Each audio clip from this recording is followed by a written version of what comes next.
that typical doctor's appointment is just looking at the numbers. And as a coach, and you as well, because I know you work personally with people.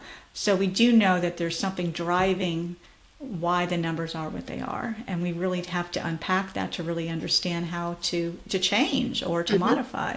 And it really is that it's not black and white. There's so many different aspects to it, and I think unless you live with this disease, I think that's what coaches and doctors like you and I do is that we are so unique. We do truly get it, and then you talk about all the different stages of life and how things change. So no, you experience peripheral. I have a hard time with that word, neuropathy. So can you explain how you applied this approach to your own healing? I think this is really going to speak. This is obviously a complication that unfortunately a lot of people do see. Yeah, so I'm happy to talk about it. As a functional health coach, I can't say that I can diagnose, cure, or treat any disease. I just have to put that disclaimer in there. But I had the peripheral neuropathy for a long time. It started out as the feeling of walking on a pebble in one foot, and then it kind of gradually increased. And at first it wasn't painful. It was just more about this feeling of walking on rocks, and my shoes weren't comfortable. And so and then I did start to get some pain. And so my doctor put me on pregabalin, which is Lyrica, which is gabapentin. It's one of the ones that actually can help with nerve pain. And I took that for about 5 years, but it was just that I kept going back. After it would work, and then after a while I'd go back and say, I don't feel like it's working so well. And they'd say, okay, well, let's increase the dose. Let's add another capsule. And I kept doing that. And then by the time I got to a dose where I was comfortable most of the time, I feel like that stuff is poison. I probably shouldn't say that, but I didn't want that stuff in my body anymore. And I was feeling really muzzy headed. I felt like I couldn't do my job very well. I couldn't concentrate. I couldn't focus. And I think it was down to the pregabalin. I didn't think it was anything else at that time, because this is maybe 10, 12 years ago. So I thought there must be something else. There must. And so that's when I began, as most people, when you get into something, it's because you're doing research for yourself to try to, or your family, to try to figure out, or a close friend, what's going on. And I began doing research, and functional medicine really popped up, because nobody had ever mentioned to me about, had I had my vitamin B12 levels tested? No, I hadn't. Had I had my vitamin D tested? No, I hadn't. And then I came up with, there were supplements that were there. And then when I did further research, the supplements like alpha-lipoic acid in other countries, European countries, that's sometimes given as an infusion, like IV to people. Okay. And in the States, never really heard of it, or in England, especially not for peripheral neuropathy. And so I began trying these things on my own, and I gradually weaned. You can't stop pregabalin or gabapentin like cold turkey. It's not good. You can get lots of symptoms. So I stopped gradually, and I went on to other things. And I would not say that my feet are perfect. I've had that neuropathy for such a long time, but nerves can regenerate, and nobody really tells you that. The neurologists, they're just like, it is what it is, just kind of get on with it, patch the symptoms with this tablet, this capsule. So my feet aren't perfect, but I don't have pain.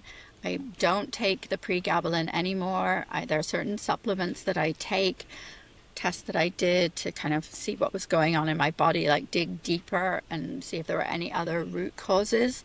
And, I just feel so much better, because yes, I'm not perfect, but I don't have that same side effects from those heavy duty kind of medications.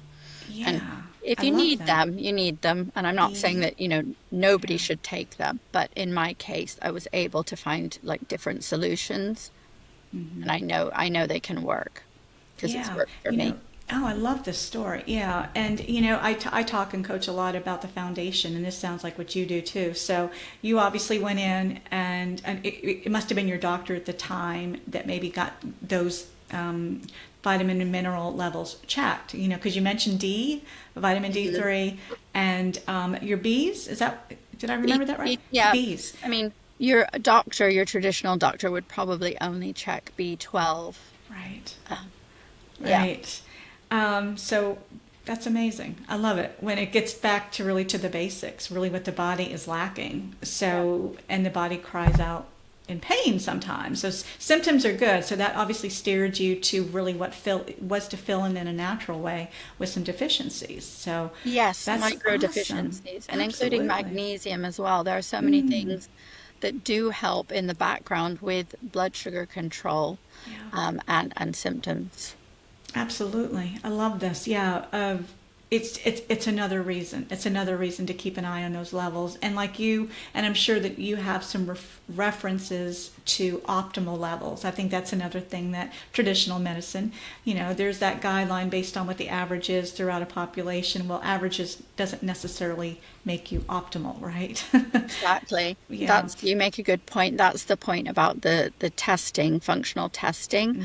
So some of the tests that are the same as in traditional medicine, we just look at a much narrower what is normal. Like the normal for traditional medicine might be out here and our normal is here, because those reference ranges were mainly put down and established for people who are quite ill or have other things wrong with them. Yeah. And so if you don't have to be in that wide a not normal range. Right. So Right. we make Yeah. sure to look at the different range. Yeah. So you've mentioned the B vitamins, the um, D3, and then you mentioned magnesium. Is there anything else that we can share that is important as far as vitamin and minerals that can help support, like neuropathy, like you were just mentioning? Yeah, there are a lot of different things. It's good to have a kind of test different things because there are so many different things that can help. But everything we're trying to do is to reduce inflammation because, as you know, people with diabetes, even if you've got good control of your sugars, you have a good hemoglobin A1C Yeah. or good time in range, Yeah. you still probably have a lot more background inflammation than other people, just Absolutely. because of what's going on and the autoimmunity and the more oxidative stress. So Yeah. So when you're meeting with clients and people that you're helping, what are you looking at? You mentioned A1C. That's something that we're all familiar with. Time and range. So what's different about your time with your patients as opposed to a traditional endo? So how much deeper are you going, and what are you finding? I'd like to know what you're finding, and what clients are finding out about themselves. yeah, this is a really good question, Melissa. And I just kind of forgot what you asked me. I just went a bit. Yeah. Just wondering what's really being found. When somebody comes in, even if their A1C is golden. I think one of the things that I get, I talk with a lot of women is, it looks good on paper, but oh my gosh, it takes so much effort or stress or maneuvering or pump set changes that it's exhausting. So doctors it may look good on paper, but they don't really understand the emotional and the mental effort that it puts in, that we have to put in to get there. Yeah. And then you think about the stress that is, it's kind of the background. You talked about, that background stuff.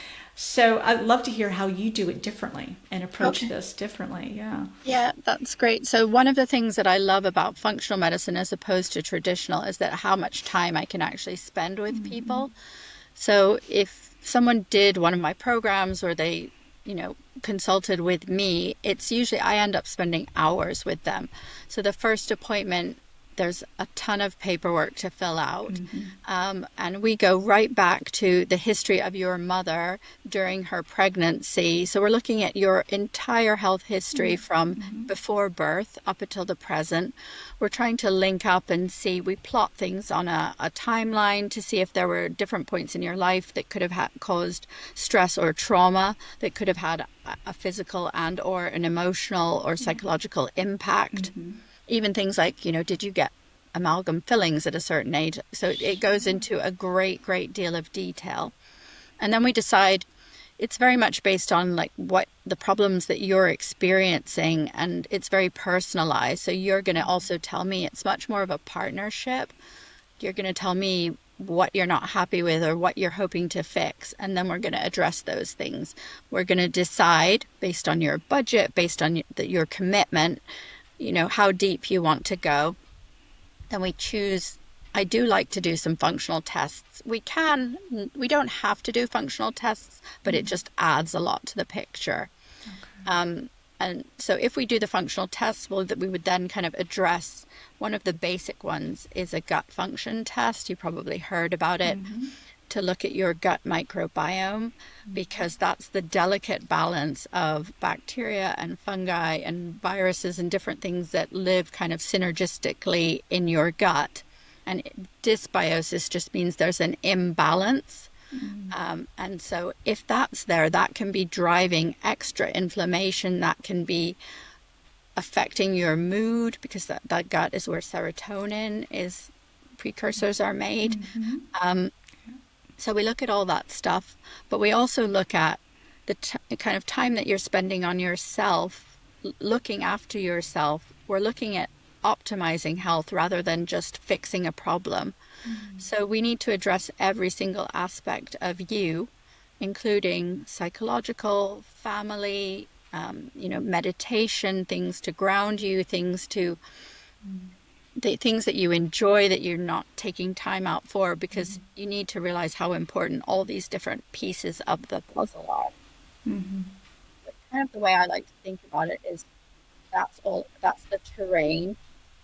So we've got the terrain of everything that's going on in the body. You can look fairly smooth if you're riding your mountain bike over the terrain. If you're letting the bike do all the bouncing and you're kind of posed on top of it. But if the terrain was flatter, it would be a much easier ride for you, and you wouldn't have to put so much effort into it. Yeah, that's a really good example. Absolutely. Do you have examples maybe? And of course, you can keep this anonymous as far as somebody you've worked with, that maybe they come in with a specific situation that that they needed your support with. Yeah, we'd love to hear some examples. Sure. A lot of times people do come in with, feeling tired, feeling slow, feeling sluggish, not able to lose weight. And it's really good to start with the gut first. And I've got, loads of examples of people who have come in and have had gut testing, and we've seen an imbalance of things where certain bacteria is overgrown or there's not enough of a different bacteria. And so, I've had one person who by doing an elimination diet first off to kind of reset the terrain, no dairy, no corn, no wheat. It's kind of difficult, but you do it for 3 weeks. Some people start to feel better straight away with that. So this person did start to feel pretty much better just with the elimination diet after 3 weeks. Then we added in some, changed the diet, the nutrients, to have different types of food. She had some candida, which is very common for us. So then after that, she transferred to an anti-candidal diet for about 6 weeks. And then we gradually added stuff back in. We gave her some specific probiotics. And that it was a relatively simple case because it just involves the gut. And sometimes it is a lot more complicated than that, because it can also involve the hormones or a lot of inflammation or oxidative stress. But that was one example where she was so happy because she thought she was doing really well, had a good hemoglobin A1C, felt she had good control. But after that all happened, she just said it kind of was night and day. The things that she was able to eat, I think it improved her insulin sensitivity a lot. And so it just made her everything easier to control. Isn't that something? Yes. And over time, we can get used to how things start to slip. And, luckily over time, sometimes it happens quicker for some people, but how it's connected and how it's all kind of rooted into sensitivity. But that's another example of inflammation, right? So if our body needs more insulin to do what it's always done, we talk about that a lot here on the show. Yeah. And then suddenly it's such a symptom for us. And it definitely, the flag goes up, the red flag is, or the white flag, I don't know, the surrender flag, where it's like, oh my gosh, there's definitely something. So that's pretty cool, where she thought, she was doing okay, but not realizing she could feel even better. Yeah, so Isn't that's that what great? about the optimizing, and not just feeling okay. It's about as feeling as well as you can feel.